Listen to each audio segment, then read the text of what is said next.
Officiellement, les deux chefs d'État se rencontrent pour parler de l'Ukraine.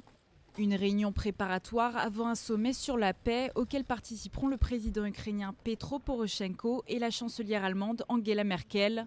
Mais impossible d'écarter de la table le dossier syrien devenu incontournable ces derniers jours. D'autant que François Hollande et Vladimir Poutine ont de nombreux désaccords sur le sujet.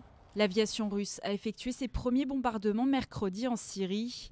Mais sous couvert de lutte contre le terrorisme, Américains et Européens soupçonnent la Russie de s'en prendre directement aux opposants du régime syrien. Une thèse démentie formellement par le ministre des Affaires étrangères russe.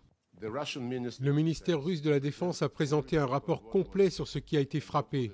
Nous avons ciblé des dépôts d'armes, un camp d'entraînement et des postes de commandement de l'État islamique. Reste une divergence de vue profonde autour du président syrien Bachar al-Assad. Si Vladimir Poutine le considère comme un allié contre le terrorisme, François Hollande a été intraitable en début de semaine à la tribune de l'ONU. Hors de question que Bachar al-Assad fasse partie de la solution politique. On ne peut pas faire travailler ensemble les victimes et le bourreau. Assad est à l'origine du problème, il ne peut pas faire partie de la solution. Des positions qui semblent irréconciliables, même si, en panne de stratégie dans le dossier syrien, Paris, tout comme Washington, sont aujourd'hui obligés de compter avec Moscou.